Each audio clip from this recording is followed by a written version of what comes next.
সাল্লাল্লাহু আলাইহি ওয়াসাল্লাম তিনি মিরাজে গিয়েছিলেন, এটাগুলো জানেন সবাই। রাস্তাতে অনেক ঘটনা ঘটেছে, যাই হোক জান্নাত জাহান্নাম দেখলেন। তা জান্নাতের ভিতরে তিনি দেখতে পাচ্ছেন যে একটা যুবক, তরতাজা যুবক, জওয়ান, ঠিক যেমন পাকা রাস্তাতে বুট জুতো পরলে টক টক টক টক করে আওয়াজ হয়, ঠিক তেমন আওয়াজ হচ্ছে জান্নাতে। আওয়াজটা আল্লাহ রসুল শুনতে পাচ্ছেন। আল্লাহ রসুল জিবরিলকে বলছেন, জিবরিল কে গো এটা জান্নাতের ভিতরে হাঁটছে, কে? জিবরিল আমিন বলছেন, এটা আপনার মসজিদের মুয়াজ্জিন হযরতে বেলাল। হযরতে বেলাল। আল্লাহ রসুল বলছেন, আমি আরো একটু এগিয়ে এলাম। আরো একটু এগিয়ে আসার পরে দেখছি জান্নাতের ভিতরে একজন পর্দানাসীন মহিলা আর একজন মহিলার সঙ্গে কথোপকথনে ব্যস্ত, কথা বলছেন। জিবরিল আমিনকে বললাম, জিবরিল, আরে গলাটা খুব পরিচিত পরিচিত মনে হচ্ছে, কি ব্যাপার? তখন জিবরিল বললেন, এটা আবু তালহার স্ত্রী, ওর নাম রুমাইসা, ডাক নাম উম্মে সুলাইম। আল্লাহ রসুল বলছেন, আশ্চর্য ব্যাপার, উম্মে সুলাইম আবু তালহার স্ত্রী জান্নাতে। মায়েরা ভালো করে শুনুন ঘটনাটি। আল্লাহ রসুল ফেরত এলেন, ফেরত আসার পর ফজরের নামাজের পরে হযরতে বেলালকে ডেকে বলছেন, বেলাল, একটা আশ্চর্য ঘটনা শোনো। আমি গতকাল রাত্রিবেলা মিরাজে জান্নাতের ভিতরে তোমার পায়ের আওয়াজ শুনে এসেছি। হযরত বেলাল কিন্তু তখন বেঁচে আছেন। এই কথা বলার পরে হযরতে বেলাল বলছেন, আল্লাহ রসুল, আর আপনি যদি বলেন এখানে অবিশ্বাসের তো কোনো জায়গাই নেই, আপনি যেটা বলেন সত্যি বলেন। আল্লাহ রসুল বলছেন, বেলাল, তুমি কি করো গো, কি আমল করো বলো, যে আমলে খুশি হয়ে আল্লাহ তোমার মতো বেলালকে জান্নাতের ভিতরে রেডি করে দিয়েছে। বেলাল হাবশি দেশের মানুষ, দক্ষিণ আফ্রিকার লোক, কালো কুচকুচ কুচকুচ দেখতে, ঠোঁটটা নিচের দিকে ঝোলা, মাথার চুলগুলো পাখির বাসার মতো। কিন্তু বেলালের ঈমান এত উজ্জ্বল ঈমান যে বেলালের ঈমানকে কবুল করে নিয়েছে আল্লাহ। হযরতে বেলাল বলছেন, আল্লাহর নবী গো, আমি কোনো দামি আমল করতে পারি না, তবে একটি মাত্র আমল করি। দিনের বেলাতে যতবার অজু ভেঙে যায় আল্লাহর নবী ততবার আমি অজু করি। অজু করে মসজিদে গিয়ে 2 রাকাত তাহিয়াতুল ওজুর নামাজ পড়ি বা নফল সালাত আদায় করি। বিশ্ব নবী বলছেন, বেলাল রে, আল্লাহ তোমার এই আমলটাতে এত খুশি হয়েছে যে তোমার মতো বেলালকে আগে থেকেই জান্নাতের ভিতরে রেডি করে রেখে দিয়েছে। বেলাল, তুমি মরলেই তুমি জান্নাত চলে যাবে। বেলাল, ভাবতে পারছেন আপনি কি কাজ করতেন? ছোট্ট একটা কাজ, সারাদিন অজু করতেন। এটা আপনার আমল করা যাবে মমতাজুল সাহেব? এটা একটু কঠিন হবে, সারাদিন অজু করে থাকা খুব কঠিন ব্যাপার, তাই না? এটা কঠিন হবে। আপনি এক কাজ করুন, অজু করে থাকা যদি আপনার পক্ষে সম্ভব না হয়, আল্লাহর নবী সাল্লাল্লাহু আলাইহি ওয়াসাল্লাম বলছেন, জান্নাতে একজন নারীকে দেখলাম, তার চরিত্র ছিল মসজিদ ঝাড়ু দেওয়া, মসজিদ পরিষ্কার পরিচ্ছন্ন করা। আপনি পারবেন মসজিদটা ঝাড়ু দেওয়া? পারবেন না? আমাদের তো মসজিদ ঝাড়ু দেওয়ার লোক রাখা আছে, ইমাম সাহেব, ওনারাই ঝাড় দেন, তাই না? মসজিদ ঝাড়ু দেওয়ার জন্য তো লোক অলরেডি রাখাই আছে, রাখা আছে না? রাখা আছে। আশ্চর্য ব্যাপার, এই জাতি কোশ্চিন কালেও পরিত্রাণ পেতে পারে না। সারা পৃথিবীতে যত নেতা নেত্রী, এমএলএ, এমপি, রাষ্ট্রপতি, প্রধানমন্ত্রী, সমস্ত নেতা গোছের মানুষদের নির্বাচন করা হয় জনগণের ভোটের মাধ্যমে। নির্বাচন করে কে?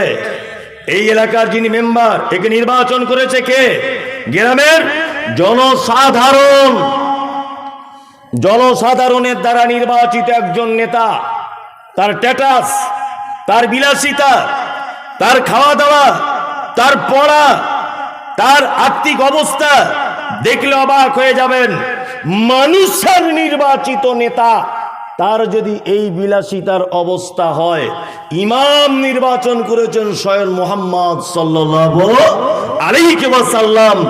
যে নবী ইমাম নির্বাচন করেছেন, মুয়াজ্জিন নির্বাচন করেছেন, ওই নবীর দ্বারা নির্বাচিত ইমামরা সমাজের সবথেকে বড় নির্যাতিত। একটু লজ্জাও করা দরকার। চাকরি মসজিদে যখন জয়েন করবে তখন বলছে কটা কাজ জানেন তো? তাই ইমাম সাহেব বলছে না আমি তো জানি না। বলছে প্রথম কাজ বাচ্চাদের পড়াতে হবে, 2 মসজিদ ঝাড়ু দিতে হবে, 3 জুম্মার নামাজ পড়াতে হবে, 4 নম্বর হচ্ছে 5 ওয়াক্ত সালাত তো পড়াতেই হবে, 6 নম্বর হচ্ছে আপনি যদি মাসে বাড়ি যান তাহলে 5টা ছুটি, সপ্তাহে বাড়ি গেলে 1টা ছুটি। এই চুক্তির ভিতরে আপনি থাকবেন। ইমাম সাহেব তখন বলছে তাহলে বেতন কত? তাহলে বেতনটা কত? বেতন আর কত বাবা, আগের ইমাম 5,500 ছিল, আপনি 6,000 নেবেন। 24 ঘন্টা ডিউটি। কি বললাম বুঝলেন? 24 ঘন্টা ডিউটি, এতগুলো কাজের লিস্ট, বেতন 6,000। এখন রাজ্য সরকার 3,000 দিচ্ছে, ওটা নিয়ে 9,000 টাকা ধরে নেন। যাই হোক, এই জাতি কি করে পরিত্রাণ পাবে? যে জাতি তার ইমাম সাহেবকে বাধ্য করে লিস্টের ভিতরে রাখে, কাজের লিস্টের ভিতরে জুম্মার দিন বাথরুম ঘর পরিষ্কার করতেই হবে, অজুখানা পরিষ্কার করতেই হবে, এটা আপনার চাকরির ভিতরের কাজ। এই জাতি কোশ্চিন কেন কল্যাণ পেতে পারে না? যে জাতি তার ইমামকে দিয়ে মসজিদের বাথরুম অজুখানা সাফ করিয়ে নেয় বাধ্য করে, এই জাতি কখনোই ভালো হতে পারে না। হযরতে বেলাল কি করতেন? সামান্য একটা কাজ করতেন। তাহলে আপনি আজকে থেকে নিয়ত করুন যে আমি মসজিদটা অন্ততপক্ষে প্রতিদিন একবার করে গিয়ে ঝাড়ু দেব। এটা করা যাবে? হ্যাঁ, মৌলভী সাহেব নামাজই তো পড়ি না, কি ঝাড়ু দেবো? একটা ব্যাপার। আপনি কি বলছেন? নামাজই তো পড়ি না, এখনো বয়স হয়নি আমার, এরকম একটা ব্যাপার, তাই না? চলুন, এইটা যদি আপনি না করতে পারেন, আর একটা কাজ করবেন। প্রত্যেক জুম্মার দিনে মসজিদে আপনাকে 2-3টে কাজ করতে হবে। 1, মসজিদে ঢুকেই 2 রাকাত সালাত আদায় না করে আপনি বসবেন না। খুতবা চলুক, যে অবস্থাতেই আপনি দেখেন, গিয়ে হালকা করে 2 রাকাত সালাত আদায় করে নেবেন। হালকা বলতে যে দোয়া বাদ দেবেন তা বলছি না। সুবহান রাব্বিয়াল আযীম 10 বার বলতেন, সেখানে 3 বার বলবেন। সুবহান রাব্বিয়াল আলা 15 বার বলতেন, সেখানে 3 বার বলবেন মিনিমাম। সূরা ফাতিহার পরে ইয়াসিন সূরার 1 রুকু পড়তেন, সেটা ইন্না আতাইনাটা পড়বেন। এইরকম ছোট্ট করে 2 রাকাত পড়ে নেবেন। 2, মসজিদে গিয়ে প্রথমেই আপনাকে আরেকবার দেখে নিতে হবে যে মসজিদের ডান দিকে বাম দিকে কোনো মুসাফির, কানা কোঁড়া, ল্যাংড়া, ফকির, মিসকিন এরা কেউ এসেছে কি না। কি বললাম বুঝলেন? যদি কেউ এসে থাকে, সাথে সাথে নামাজের পরেই তার হাতটা ধরে বলুন, ভাই আপনি আমার বাড়িতে চলুন, একটু ডাল ভাত খাবেন, চলুন, কিছু অন্তত খাবেন। আর একটা আপনাকে উপদেশ দিই, মাছ মাংস তো প্রতিদিন প্রায় খান, জি, শুক্রবারের দিন একদম মাছ মাংস আপনার লিস্টের ভিতরে যেন থাকেই শুক্রবার। এতে আপনার 2টো কাজ উপকার হবে। 1, আপনি নিজে খেতে পাবেন। 2 নম্বর হচ্ছে মেহমান এলে হঠাৎ করে আপনি মেহমানের মান সম্মানটা বাঁচাতে পারবেন আপনার নিজের বাড়ির। যাই হোক, এই উপদেশ আপনাকে দিলাম। চলুন, আর একটা বাকি রয়েছে।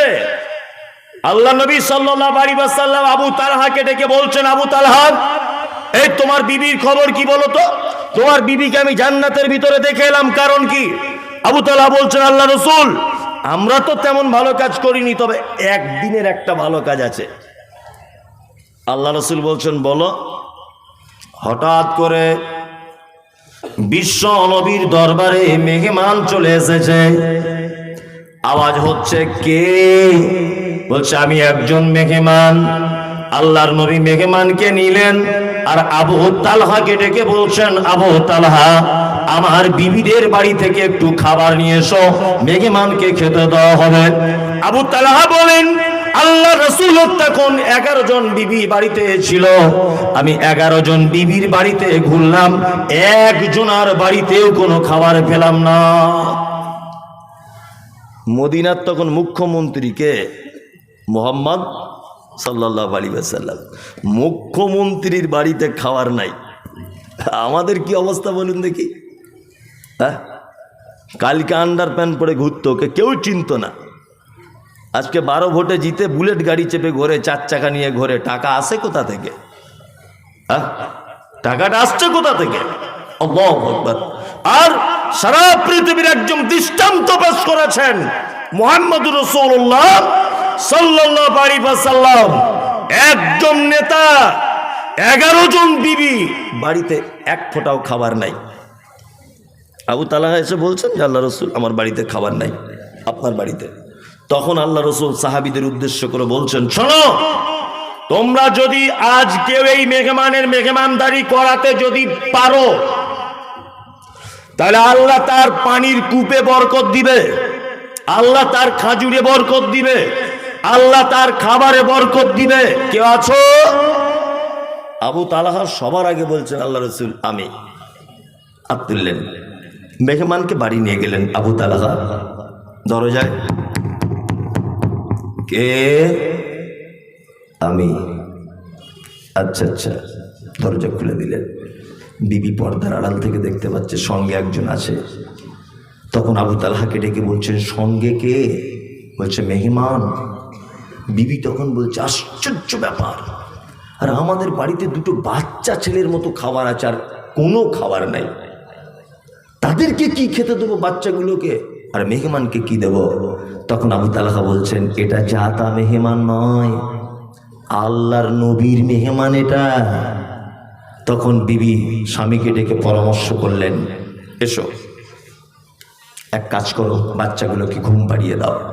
বাচ্চাগুলোকে ঘুম পাড়িয়ে দেওয়া হলো। 2টি বাচ্চা ছেলের খাবার কতটা হতে পারে বলুন? অল্প একটু, সামান্য। রুটি বানালেন, যা ছিল তরকারি করলেন, মেহমানকে খেতে দিলেন। আল্লাহওয়ালি বিবির কত গুণ দেখুন। স্ত্রী তখন স্বামীকে বলছে, এক কাজ করবেন, নবীজির সুন্নাত যে মেজবানের সঙ্গে মেহমানকে খেতে হবে, মানে মেহমানের সাথে বাড়িওয়ালাকেও বসে খেতে হবে, এটা সুন্নাত। তা তুমিও তাহলে মেহমানের সঙ্গে বসো, খাও। তবে একটা কথা মাথায় রাখিও, তুমিও যদি ওই রুটি হোক আর যাই হোক খেতে থাকো, আর ওই মেহমানও যদি খায়, অল্প খাবার, দুজনারই পেট পরিপূর্ণ হবে না। তা মাঝখানে যে প্রদীপটা জ্বলবে টিপ টিপ করে আলো, এই আলোটা কোনো রকম চালাকি করে এদিক ওদিক করে তুমি আলোটা নিভিয়ে দিবে, আর পাত্রে হাত দেবে, মুখে তুলবে, চিবাবে, সব কিছু করবে, কিন্তু খেয়ে নিও না। খেয়ে নিয়ে আল্লাহ নবীর মেহমানের পেট ভরবে না। এই ঘটনায় স্বামী স্ত্রী না খেয়ে থাকলেন, বাচ্চাগুলোকে না খেয়ে রাখলেন। আল্লাহ নবী সাল্লাল্লাহু আলাইহি ওয়াসাল্লাম বলছেন, কোরআনের আয়াত পড়ে শোনাচ্ছেন, মান আমিলা সালিহাম মিন যাকারিন আও উনসা ওয়া হুয়া মুমিনুন ফালা নুহিয়ান্নাহু হায়াতান তাইয়্যিবাতান ওয়া লা নাজজিআন্নাহুম আজরাহুম বিআহসানি মা কানু ইয়ামালুন। আবু তালহা শোনো, এই মাত্র আমাকে জিবরিল বলে গেল। এই ব্যাপারে 2টো আয়াতকে মুহাদ্দিসগণ ইখতিলাফ করেছেন। কেউ বলেছেন এই আয়াতটা অবতীর্ণ হয়েছে, আর কেউ বলেছেন আরেকটা আয়াত অবতীর্ণ হয়েছে। যাই হোক, আল্লাহর নবী বলছেন, আবু তালহা, নারী পুরুষ যে কেউ হোক, তারা যদি ঈমানের অবস্থাতে ভালো কাজ যদি করে, হায়াতান তাইয়্যিবাতান, আল্লাহ তাদেরকে উত্তম জীবন দান করেন পৃথিবীতেই। এই কারণে তোমার স্ত্রীকে আমি আবু তালহা জান্নাতের ভিতরে দেখে এসেছি। সেই রাতের এই কাজ আল্লাহ এত খুশি হয়েছে, তোমাদের স্বামী স্ত্রীর এই কৌশল আল্লাহ এত খুশি হয়েছে। তোমার বাচ্চাগুলোকে খেতে দাওনি, আটকে রেখেছিলে, শুধু মেহমানকে খাইয়েছিলে বলে আল্লাহ এত খুশি হয়েছে যে তোমার স্ত্রীকে আমি জান্নাতের ভিতরে দেখে এলাম। ভাবতে পারছেন আপনি? মুহাম্মদ সাল্লাল্লাহু আলাইহি ওয়াসাল্লাম বলেন, মান কানা ইউমিনু বিল্লাহি ওয়াল ইয়াউমিল আখির ফালইকরিম দাইফাহু। ও লোক আল্লাহকে বিশ্বাস করে না, ও কিয়ামতকে বিশ্বাস করে না, কে সে? ফালইকরিম দাইফাহু, যে তার মেহমানের সঙ্গে অসৎ ব্যবহার করে।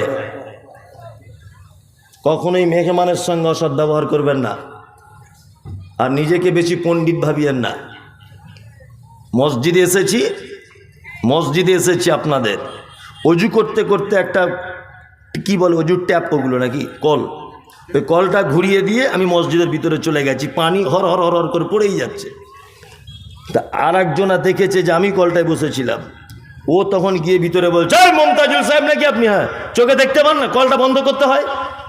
আচ্ছা বলুন তো, আমি তো অ আ ক খাটুও তো জানি, হ্যাঁ, এতটুকু বিদ্যাও তো আমার আছে যে কোনটা ভালো কোনটা মন্দ এটা তো জানি।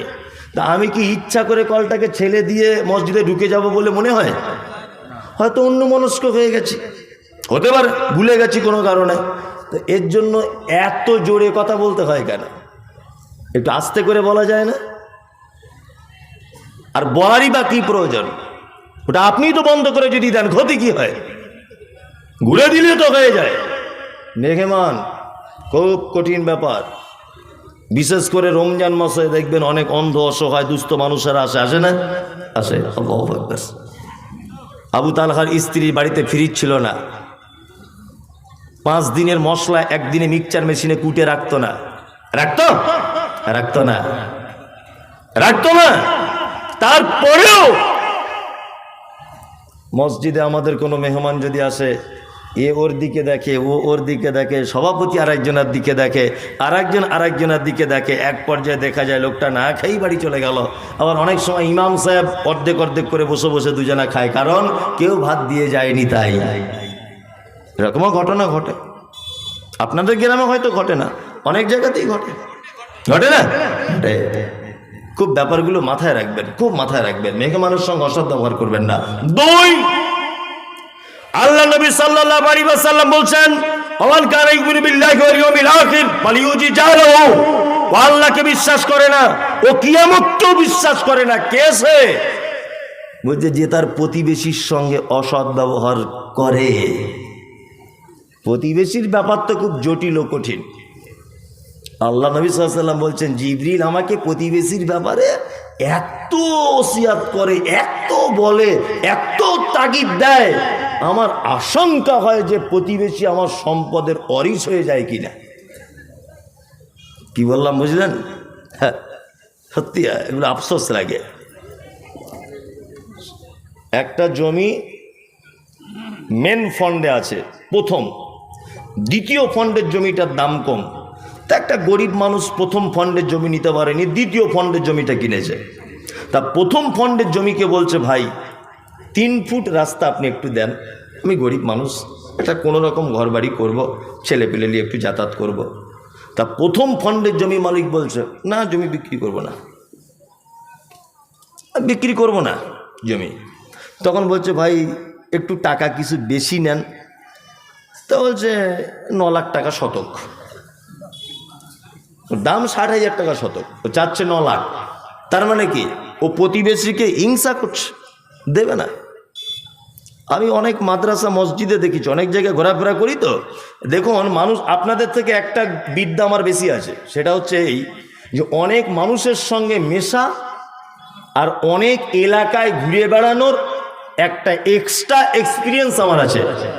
আর খুব সহজেই মানুষ চিনে ফেলতে পারি, কারণ প্রতিদিন হাজার হাজার মানুষের সঙ্গে ঘুরি, মুখ দেখলে মোটামুটি বুঝতে পারি যে এই লোকটা মানে এইরকম এর হতে পারে, একটা ভাবনা হয়ে যায় অলরেডি। এটা কি বললাম বুঝলেন তো? তা অনেক মসজিদে দেখেছি, এইখানে মসজিদ আর বাথরুম ঘরটা দেখছো ওইখানে। জি ভাই এটা কেন বাথরুম ঘরটা ওইখানে? ওটা তো মসজিদের এক সাইডে করা যেত। বলছে বলবেন না, পাশের বাড়ির লোক 1 হাত জায়গা যদি দিত বাথরুমটা হয়ে যেত, কিন্তু লোকটা দেয়নি। শুধু দেয়নি না, এমন গরম দেখাচ্ছে মনে হচ্ছে ওর কবর হবে ওইখানটাতেই, এমন গরম দেখাচ্ছে, আমার জায়গা আমি দেবো না। এরকম লোক আছে না নেই? মুহাম্মদ সাল্লাল্লাহু আলাইহি ওয়াসাল্লাম তিনি বলেন, কোনো প্রতিবেশী যেন আর একটা প্রতিবেশীর দেওয়ালে কাঠ কুঞ্চি এই জাতীয় এইভাবে টেক লাগিয়ে রাখতে নিষেধ যেন না করে।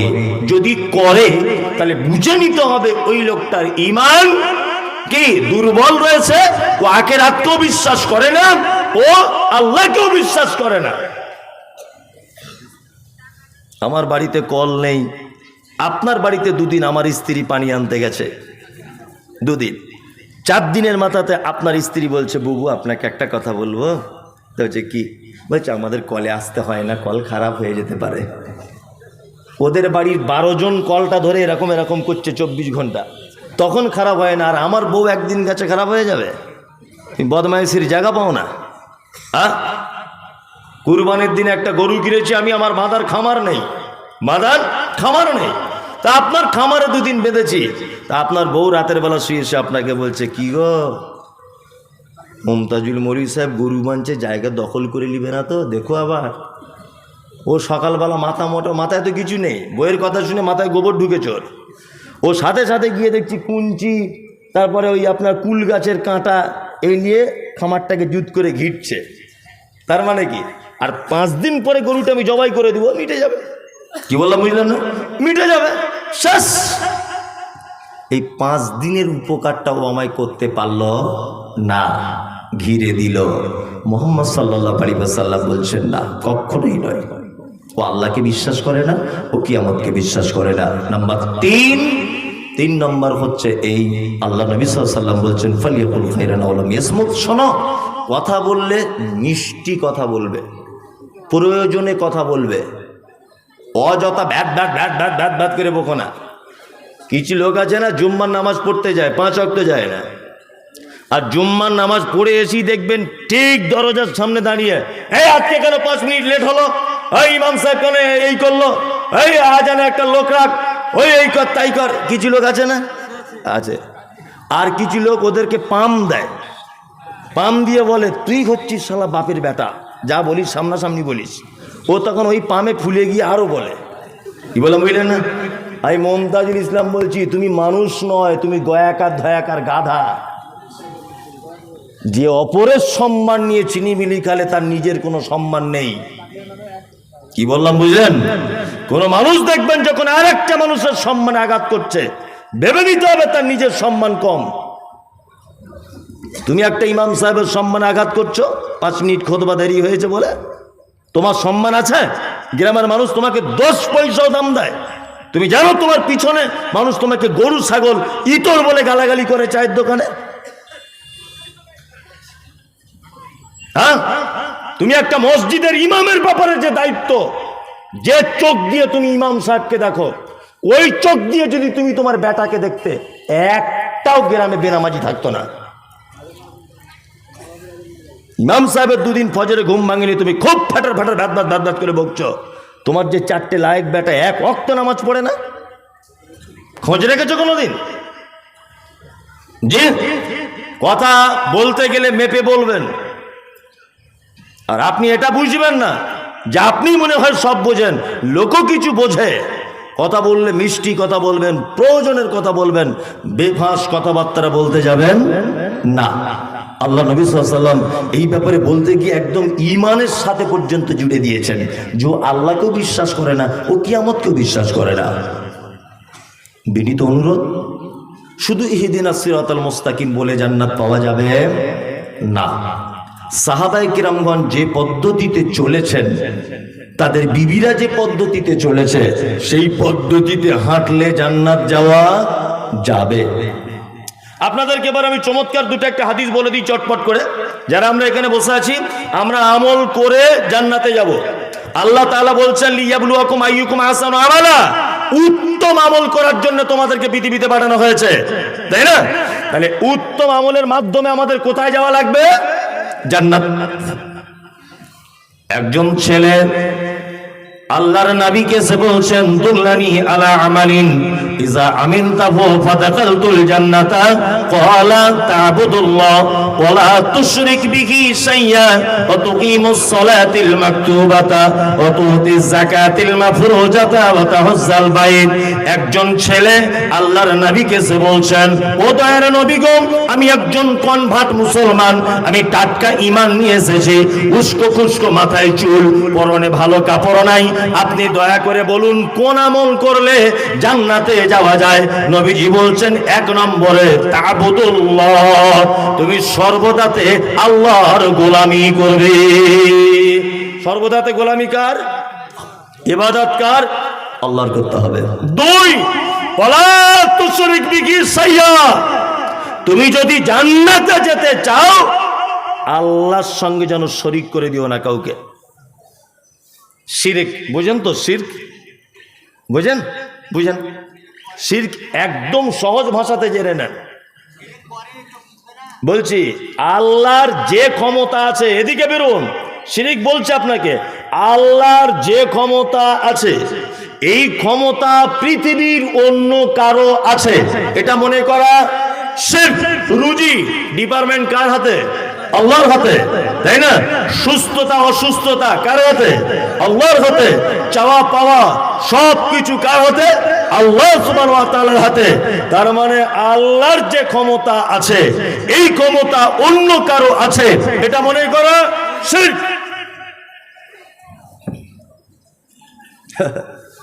কিছু ছেলেকে দেখতে পাচ্ছি লাল সুতো পরে ঘুরছে হাতে, লাল সুতো। জোরে কোথায় কোথায় পেলি? বলছে আজমির শরীফের সুতো, আজমির শরীফ। আচ্ছা আচ্ছা আচ্ছা, তাহলে আজমিরে ঝুট মিল আছে নাকি? এত সুতো সাপ্লাই দেয় কি করে? এত সুতো সাপ্লাই দেয় কি করে আজমির শরীফ? জুট মিল আছে ওদের? হুগলি জেলার হয়তো ডানকুনি জুট মিলের সুতো রং করে ওইখানে চলে গেছে, ওইটা হয়ে গেছে বরকতের সুতো। হচ্ছে কি হচ্ছে না? সব শিরক। লাল সুতো, কালো সুতো, গাছ, তাবিজ, মাদুরি সব কি শিরক, মারাত্মক বড় পাপ। একটা আশ্চর্য ঘটনা আপনি শুনুন। ছোটবেলা থেকে আমরা শুনে এসেছি একটা কথা, যে কিছু মানুষ তারা জাহান্নামের আযাব খাটতে খাটতে খাটতে খাটতে কোনো একদিনের জন্য হলেও তারা জান্নাতে আসবে। শুনেছি না? শুনেছি। এরা কারা?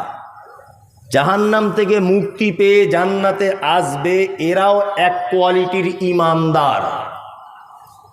তাদের ঈমান ছিল কিন্তু কাবিরা গুনাহতে লিপ্ত ছিল। লা ইলাহা ইল্লাল্লাহ, আল্লাহ ছাড়া কোনো সত্য উপাস্যক নেই, এটাও জানতো। তারপরেও সুদের টাকা খেয়েছে, তারপরেও ব্যভিচার করেছে, তারপরেও কাবিরা গুনাহতে লিপ্ত হয়েছে। এই কারণে লোকটাকে জাহান্নাম দেওয়া হয়েছে। আর এই কারণে লা ইলাহার বিশ্বাস ছিল বলে ওকে মুক্তি দিয়ে কোথায় আবার হবে? জান্নাত দেওয়া হবে। একটা শ্রেণীর মানুষ জাহান্নাম থেকে কোশ্চিন কালেও পরিত্রাণ পাবে না, যে শিরক অবস্থাতে মারা গেছে।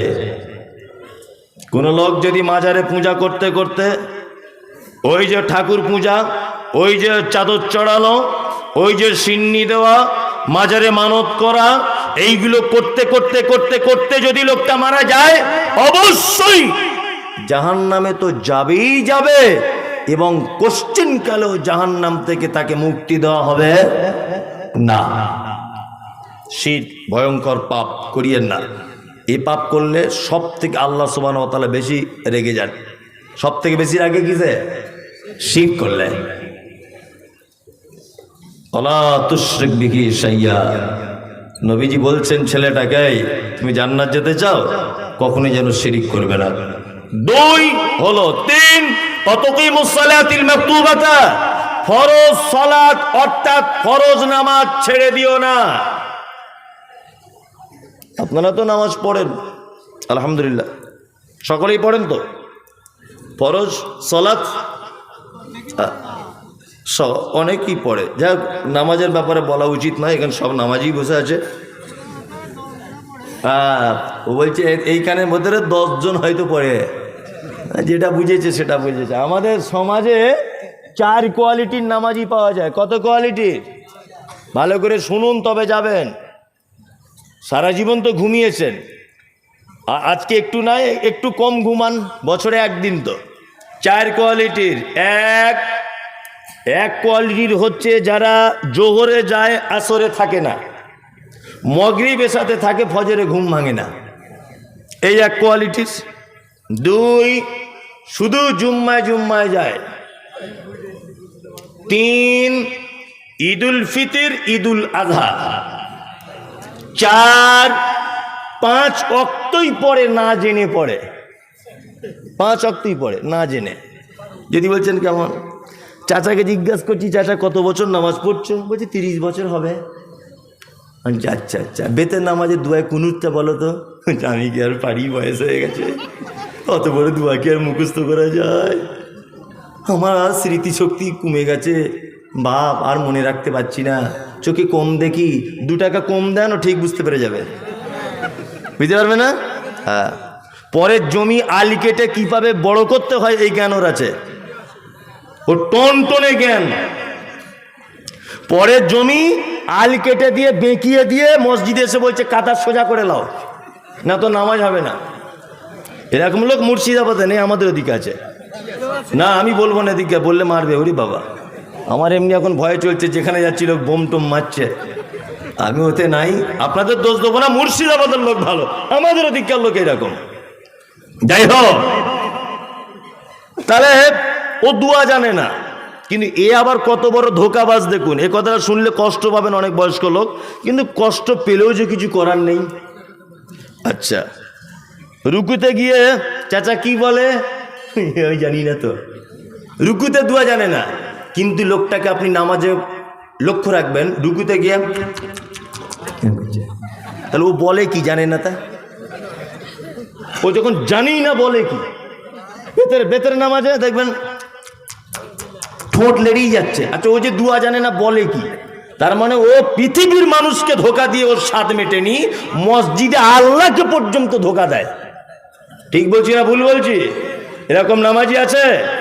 আমি আপনাকে এটা বলতে চাইছি, কাল সকাল হতে না হতে আজকে এখানে যদি কোনো দুয়ার বই পাওয়া যায় বইয়ের দোকানে, আজকে থেকে কিনে নিয়ে অন্তত পক্ষে নামাজের ভিতরে যে দুয়াগুলো লাগে ওই দুয়াগুলো মুখস্থ করে নেন, তাছাড়া আপনার একদিনের সালাত কবুল হচ্ছে না।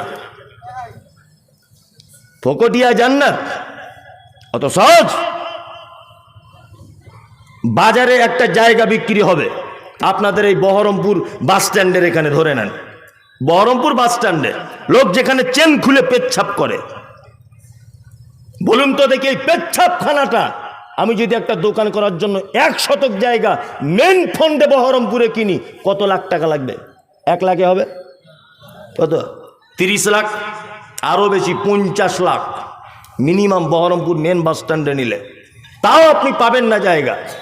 যেখানে লোক পেচ্ছাপ করে তার দাম যদি 50 লাখ টাকা শতক হয়, আর আল্লাহর নবী বলেছেন জান্নাতে একটা ধনুক রাখার জায়গা, একটা ধনুক, ধনুক বুঝেন তো, এই ধনুক, এই ধনুক রাখার জায়গা পৃথিবীর থেকে আরো অনেক গুণে বেশি। এত বড় তোমাকে জান্নাত দেওয়া হবে, আর তুমি কি ভাবছো দুয়া না জেনে এরকম রুকু সেজদা করলেই জান্নাত? অত সহজ? অত সহজ? 500 টাকার নোট দিলে 4 বার দেখে, ঠিক আছে না গেছে? হ্যাঁ, আর আপনার মতো লোককে জান্নাতের ভিতরে দেওয়া হবে, একবার বাজিয়ে দেখা হবে না? বিনীত অনুরোধ, আপনার উপর আমার রাগ ক্ষোভ বিদ্বেষ কিচ্ছু নেই, এটাই অনুরোধ যে আপনি দুয়াগুলো মুখস্থ করুন। সারা জীবন আর এইভাবে চলবে না, 2 নম্বরই করে দুয়াগুলো মুখস্থ করুন। ইনশাল্লাহ চেষ্টা করব, ইনশাল্লাহ। এখন দুয়া জানার অনেক মাধ্যম, বই না কিনলেও মোবাইলে গুগলে সার্চ করবেন যে রুকুর দুয়া কি, তাসাহুদে কি পড়তে হয়, সব দুয়া আপনি মোবাইলের ভিতরেও গুগলে বসে পড়ে ফেলতে পারবেন, কোনো সমস্যা নেই। জি, একটা লোক মারা গেল, বলছি শুন, একটা লোক মারা গেল, মারা যাবার পরে ইমাম সাহেব বলছে আসসালামু আলাইকুম, মনোযোগ দিয়ে শুনবেন, কেউ যেন চেল্লামিল্লি করবেন না ভাই। আমাদের দক্ষিণ পাড়ায় আব্দুল করিম ভাই মারা গেছে, লোকটা খুব ভালো ছিল, যদি ভুল ত্রুটি করে থাকে আল্লাহর রাস্তায় ক্ষমা করে দেবেন, আর ঋণ টিন করে থাকলে আপনারা একটু আল্লাহর রাস্তায় পারলে মাফ করে দেবেন, না তো ওনার ছেলেকে বলবেন। এটা বলে কি বলে না? বলে। আর কি বলে? আর এই কথাটা বলে যে সবাই ভাইয়ের জন্য দোয়া করবেন, আমরাও এই পথের পথিক, এই পথে সবাইকে আসতে হবে, ভাইয়ের জন্য দোয়া করবেন সবাই। যে ভাইয়ের জন্য ইমাম সাহেব দোয়া চাইছো জীবনে 5 ওয়াক্ত সালাত আদায় করেনি, নামাজ পড়েনি জীবনেও, আচ্ছা বলুন তো দেখি, এর জন্য যদি কোনো মানুষ দোয়া করে, তার দুয়ার কারণে সে জান্নাত পৌঁছাতে পারবে? পারবে? পারবে না। তাকে জাহান্নাম খেটে খেটে শেষ পর্যায়ে জান্নাতে, ওই যে বলেছি লা ইলাহা ইল্লাল্লাহ ছিল তাই। কি বললাম বুঝলেন? আল্লাহর ভাষা কি? আল্লাহর ভাষা মা সালাকাকুম ফি সাকার, ক্বালু লাম নাকু মিনাল মুসাল্লিন। একজন সাকার নামক জাহান্নামীকে জিজ্ঞাসা করা হবে, এই তুমি কেন জাহান্নামে? তখন সে বলবে ক্বালু লাম নাকু মিনাল মুসাল্লিন। সব ভালো কাজ ছিল ভাই।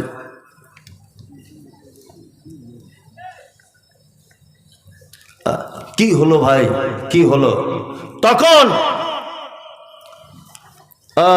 ওই জাহান্নামী বলবে ক্বালু লাম নাকু মিনাল মুসাল্লিন। ভাই সব ভালো কাজ ছিল, শুধু নামাজটা পড়িনি, এই কারণে আমার থাকার জায়গা জাহান্নাম। কি বললাম বুঝলেন? অনেক মানুষ আছে না, বলছে মৌলভী সাহেব সব ভালো কাজ, শুধু নামাজ কি পড়ি না, আমার কি ইমানের কোনো ক্ষতি আছে? বলে না, শুধু নামাজ পড়ি না। এদিকে বেরোন, আমি আপনাকে কয়েকটা কথা বলছি, মনোযোগ দিয়ে শুনুন দেখিন। আমার ছেলে সেদিন আমাকে বলছে, আব্বা আমি মিলিটারির চাকরি করবো। জিতা কর, অসুবিধা তোর কিছু নাই। না আমার ছেলে মাঠে দৌড়িয়েছে ফার্স্ট, এটা বোঝানোর জন্য বলছি অরিজিনাল না, আমার ছেলের বয়স 12 বছর, তা ফার্স্ট হয়েছে। লিখিত পরীক্ষায় ফার্স্ট, মৌখিকে ফার্স্ট, সব কিছুতে আমার ছেলে 100-100। কিন্তু যখন ফিতে নিয়ে মাপছে তখন দেখছে 3.5 ফুট। বলুন তো আমার ছেলে কিয়ামত পর্যন্ত যদি বেঁচে থাকে মিলিটারির চাকরি পাবে? পাবে না। তাহলে এই চাকরির মূল শর্তটা কি? হাইট ভালো হতে হবে, মাধ্যমিক পাস হলেও চলবে, কোনো সমস্যা নেই। যাকাত আলহামদুলিল্লাহ ভালো, জলসা শোনা খুবই বাবা, খুব পটু, আবার যেখানে খাওয়ার ব্যবস্থা সেখানে সকালে গিয়ে বসে থাকে, সব ভালো কাজ, শুধু নামাজ পড়েনি, শুধু নামাজটা নাই, জান্নাত কে নাই। নাম্বার 2, যারা জোহরে পড়েন, আসরে পড়েন, মগরিবে যান না, ফজরে ঘুম ভাঙে না, এরা কেমন? আমার বেটা মাধ্যমিক পরীক্ষা দিচ্ছে, 4টে সাবজেক্টে পরীক্ষা, ধরে নেন 3টেতে 100-100 পেয়েছে, আর একটাতে পেয়েছে 0-0। যেদিন রেজাল্ট আউট হবে বলুন তো আমার বেটা পাস না ফেল? Fail, yes fail. 3টেতে কিন্তু 100, জোহরে গিয়েছে 100-100, আসরে 100-100, এশাতে 100-100, মগরিবে 100-100, ফজরে ঘুম ভাঙেনি 0-0। তার মানে তুমি বেনামাজির তালিকায়। ঘুম না ভাঙলে, ঘুম যখন ভেঙেছে তখন পড়ে নাও। কি বলছে বুঝতে পারছেন? চলুন, যারা জুম্মায় যায় তারা কেমন? আল্লাহ তাআলা বলছেন ফাওয়াইলুল লিল মুসাল্লিন, দুর্ভোগ, ওয়াইল নামক জাহান্নাম ওই মুসাল্লিদের জন্য, আল্লাযীনা হুম আন সালাতিহিম সাহুন, যারা সলাত আদায় করে অস্বস্তি সহকারে, যারা সলাত আদায় করে এনার্জি লস সহকারে, যারা সলাত আদায় করে কি করে? তাড়াহুড়া করে, যারা সলাত আদায় করে সিস্টেম অনুযায়ী করে না, এরা সব সাউন। 2, আল্লাযীনা হুম ইউরাউন, যারা সলাত আদায় করে লোক দেখানোর জন্যে, এদের থাকার জায়গা অয়েল অয়েল অয়েল, দুর্ভোগ। এইবার এখানে একটা কথা বলে রাখছি, জুম্মার দিনে ও যায় মানে এই কারণে যায়। কি কারণে যায়? জুম্মার দিনে যায়, বাজারে সবাই দোকানদার, সবাই দোকান বন্ধ করে নামাজ পড়তে যাচ্ছে, যদি আমি না যাই মান সম্মানের ব্যাপার। পাড়ার সব লোক নামাজ পড়তে যাচ্ছে জুম্মার দিন, আমি যদি বসে থাকি মান সম্মানের ব্যাপার। তাহলে এই লোক দেখানোর তালিকাতে এলো কি এলো না? এলো কি এলো না? এলো। তার মানে এর জন্য দুর্ভোগ, খুব বিপদ। সলাত একটা বাধ্যতামূলক ইবাদত, সলাত বাধ্যতামূলক ইবাদত। আল্লাহ তুমি আমাদেরকে ইবাদতের সঙ্গে যুক্ত থাকার তৌফিক দান করো, আমিন আমিন আমিন। আল্লাহ নবী সাল্লাল্লাহু আলাইহি ওয়াসাল্লাম তারপরে বলছেন, ছেলেটাকে তুমি জান্নাত যেতে যাও, ওয়াতাসুমার রমাজান, রমজানের সিয়াম পালন করো 1 মাস। আর 5 নম্বরে তুমি যদি জান্নাত যেতে চাও তাহলে তুমি এক কাজ করো, মক্কা থেকে যাওয়া আসার টাকা যদি তোমার কাছে থাকে তুমি একবার হজ করে নাও, তুমি জান্নাত চলে যাবে, তুমি জান্নাত চলে যাবে।